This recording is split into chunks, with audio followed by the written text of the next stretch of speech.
By the way, you brought up Pete Carroll, 62 years old. He's the best-looking 62-year-old I've ever He's the seen. second oldest coach in the league. I was shocked to hear that. Yeah. Tom Coughlin looks like his dad. You know what school he went to? Anybody? Pete Carroll? Yes. I do not. University of Pacific. He went to the Jets. He was canned in '94.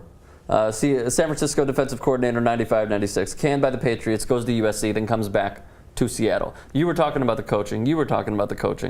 Is he this great of a coach? I think he is. Yeah. No doubt. Yeah, no doubt. Is there a better coach in the NFL? There could be. I think Harbaugh might be better. Belichick is, given his history, is better, Absolutely. right?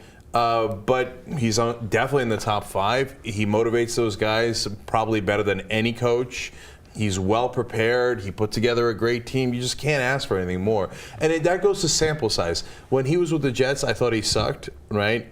Why did you think he sucked? Because he had a bad record and they didn't win games I thought they should have won. Yeah, but it was too small a sample size. Right. He went 500 with everybody. I think he's 32 and 32 or 31 and 33, something like that. He was basically 16 and 16. I might be off by a game with both teams. But yeah, it's 2 seasons. I think he had 2. Do you have 2 seasons? He had one season with the Jets, and then 3. I think he had 3 with the Patriots. So 97 to 99, he was with the Patriots. So 3, and then so he is. It's like he's 32 and 32. Right. And so let's, another vote in favor of give people a chance. Belichick also sucked with the Browns before he became legendary with the Patriots, right? And I thought Pete Carroll blew that Texas game, USC Texas, by not having Reggie Bush in on the most important play, yada yada.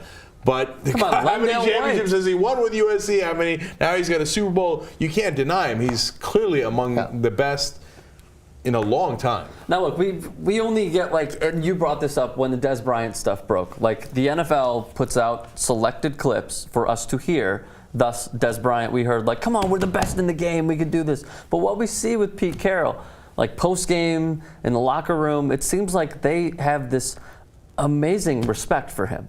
He has everyone's respect on the team, no matter what position. Yeah, so his philosophy is to be a cheerleader. So he doesn't do this whole disciplinarian, get in people's face and scream at them. He always He's the anti-Jim Schwartz. Yeah, so he, what's that loser from Tampa Bay? Greg Schiano. He's the opposite of Greg Schiano. So his whole thing is positive reinforcement, paint a picture of what you can do, and help the players get there.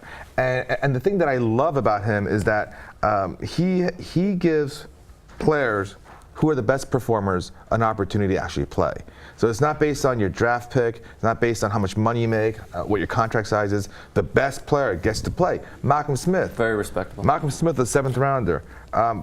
Byron Maxwell, a 6th rounder. Richard Sherman, Cam Chancellor, 5th rounders.